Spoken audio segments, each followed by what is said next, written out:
امروز روزیه که میخوایم اسی رو بفروشیمش و تا همیشه دیگه باهاش خداحافظی کنیم. سلام برعکس، چطوره؟ حالتون چطوره؟ خوش اومد به این ویدیو. و اینکه امروز برعکس عشق داداش میخوایم اسی رو دیگه ردش کنیم بره پی کار و زندگیش دیگه. من یه تصمیمی گرفتم که قرار شد اسی رو بفروشیمش و اینکه حالا یه قیمتی دارم، حالا نمیدونم میخرن با این قیمتی یا نه، ولی اول باید بذاریم بفروشیمش ببینیم چه جوری میخرنش. بذار سوالا رو بذاریمش این طرف که یه بک‌گراند خوشگل داشته باشیم برای اسی، چون میخوام عکس ازش بگیرم.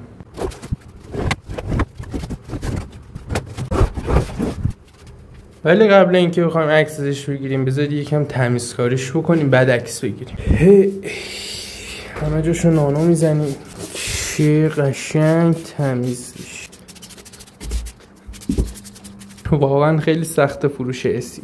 مثلا یه طرفش کافیه، ما بیشتر دو طرفش که نمیخوام عکس بگیریم، یک طرفش میخوام عکس بگیریم، یه طرفش رو فقط تمیز میکنیم. مرزهای تنبلی رو دارم جابجا میکنم نه. دستان ریزی روش کشیدم ولی آجی بیخیال، اصلا دل دماغشو ندارم تمیزش کنم. نور که خوبه، فقط کافیه یه چند تا عکس ازش بگیریم. همین یکی از این زاویه هم یه دونه ازش بگیریم، از این سه رخ هم یه دونه ازش بگیریم، روال یه دونه از قسمت انجینش میگیریم، یه دونه از لاستیکای جلو و عقبش میگیریم. البته دوتا میشه چون واقعا دل دماغش نیست. اگه یکم تو این ویدیو بی انرژی هم دیگه خودتون دیگه ببخشید. بعدش هم این طرف لاستیک. برای ببین انقدر حالم گرفته بود که اصلا یادم رفت اول ویدیو بهتون بگم که ویدیو لایکش کنید. خدا وکیلی ویدیو لایکش بزنید بریم بقیه ادامه کار. بعدش که گذاشتیمش تو دیوار موتور رو میخوام قشنگ بهتون توضیح بدم مال چی میخوام بزنمش تو دیوار و چه جوری بفروشمش. پس اول بزنم تو دیوار بعد توضیحات رو بهتون میدم. خیلی خب براش میریم تو دیوار. موتورا رو ببین، من تا موتورا رو همه رو دیدم. تو صفحه هوم دیوارم کلی موتور اومده. ببینید اینا موتوره، اینا موتوره، همه موتوره. به خاطر اینکه رفتم یه دور موتورا رو دیدم، قیمتا رو هم دیدم. بریم اول ثبت آگهیش کنیم. وسیله نقلیه باید بذاریم، موتورسیکلت، عکس باید بذاریم از گالری. حالا تا عکس بارگذاریشه عنوانش هم بنویسیم هوندا و هوندا. چرا؟ چون اینکه هم اینجوری هوندا نوشته میشه هم اونجوری هوندا نوشته میشه. هوندا 125. توضیحات هم مینویسیم که هوندا 125 سالم که نمیتونیم بگیم، تمیز رخ مدل بالایی میتونیم بگیم. رخش بد نیست، قشنگه، افتاده نیست، پیرمرده نیست. رخ زیبا، دارای کارت و سند، لاستیک جلو 80، عقب 40% تقریبا عقبش. موتور هیچی هم نمیتونم بنویسم، خراب. باید بنویسیم دیگه. دنده 3 خلاص شده، یک کمم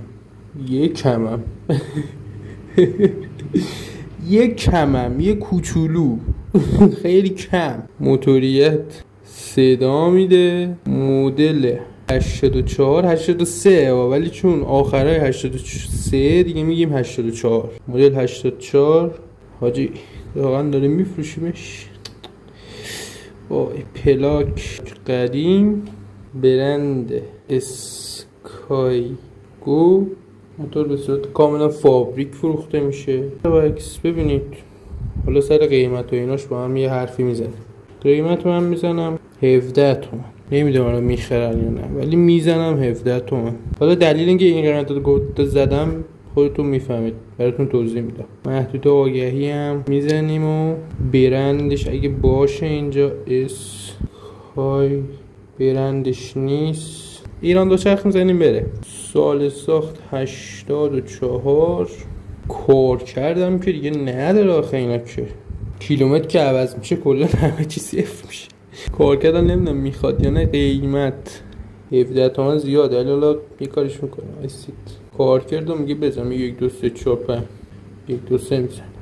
احتمالا اشتباه است. نه اشتباه نیست، یاد باشه. خب اطلاعات حساب و این شماره هم که هیچی، چت دیوار هم که هیچی. تماس تلفنیشو غیر فعال میکنه، فقط چت. رفت آقا در صف انتشاره. حالا تو بره یه چیزی بهتون بگم. خیلی خوب، همین الان منتشر شد آگهی هوندا 125 منتشر شد و حالا باید منتظر بمونیم و اینکه حالا یه صحبتایی باتون دارم.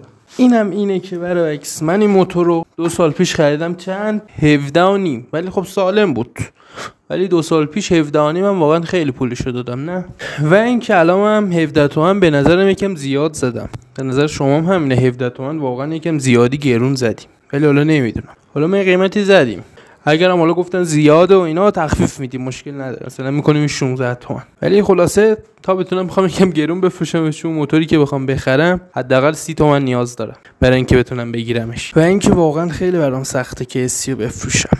نمیدونم، ولی حالا بذارید چند نفر پیام بدن ببینم چی میگن، دلالا چی میگن، چی جوری و اینا، بعدش حالا یه تصمیم گیری دیگه هم براش میکنیم. و اینکه حالا فعلا گذاشتیمش تو دیوار 17 تومن. حالا هر کی پیام داد گفت خیلی گذاشته، اینا یکم کمتر بهش پیشنهاد میدیم که بیاد ببرتش. ولی حالا بذارید چند نفر پیام بدن ببینم چی جوریه، عرضه و تقاضا این بنده وسطا چی جوریه، بعد حالا همه رو تو جریان میذارمتون. و اینکه واقعا اسی موتور بدی نبود تو این 2 سال که ازش استفاده کردم. تو این 2 سال من یه موتورساز اینو خریدم اسیو، اون موقع واقعا خیلی زیاد پولش دادم.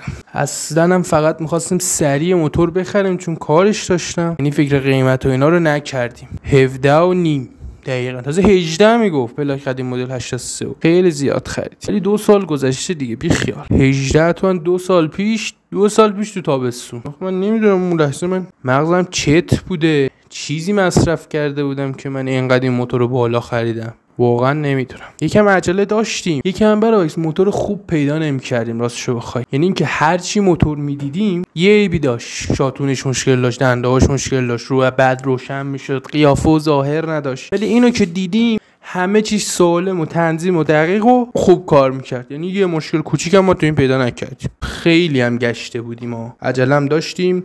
یه هفته من دنبال موتور بودم. و اینکه اینو که انگار رسیدیم سرش دیدیم اینجوری و بد نیست و موتوریتش درسته و رواله، سری تنور رو چسبوندیم به نون البته چسبوندیم به تنور.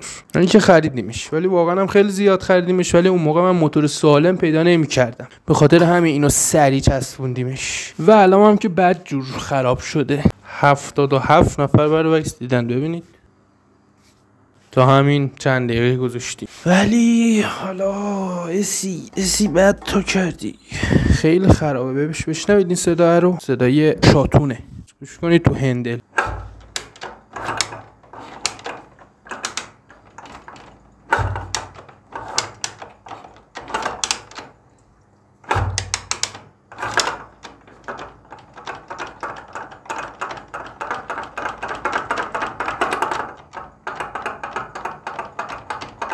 میبینید چه صدایی میده؟ تازه موتور روشن هم نیست. یکی از بچه‌ها همیشه تو کامنت ها میگفت چرا شاله باکشو عوض نمی‌کنیم موتور رو.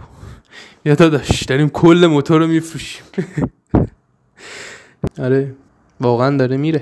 اسی قراره باید ودا کنیم. و اینکه ما اسی رو واقعا دیگه داریم از دست میدیم، دیگه داره میره اسی. چه راهنماهای خوشگل. البته این راهنما رو از دست نمیدیم ها. بذار سویچ رو روشن کنم. این راهنما رو ما از دست نمیدیم ها. خیالتون راحت باشه، اینو می‌بندیم رو موتور جدید. حالا وقتی هم که ما چراغ رو روشن کنیم یه بنفش هم تو راهنماها روشن میشه. این هم راهنما رو قرعه کشی کردم دادم به یکی بچه‌ها، عکسش اون نفرستاده که براتون بذارم که رسیده به دستش. و اینکه برای اگر مخالفید با فروشش یا اگر موافقید با فروشش حتما تو کامنت ها بنویسید. این ویدیو هم لایکش کنید. و اینکه از هم موبیلم کلی تو ویدیو هم با اسی که متاسفانه داره میره ولی با سالار و جفت اینا یعنی ویدیو دارم. مغزم داره میگوزه. واقعا دارم گیرپاچ میکنم از لحاظ روحی. آره با سالار و با اسی خیلی ویدیو داریم و گذاشتم، میتونید ببینید و لذت ببرید. و اینکه خیلی دوستتون دارم. لاک ساب کامنت فراموش نشه و تا ویدیوی بعدی عشق ما.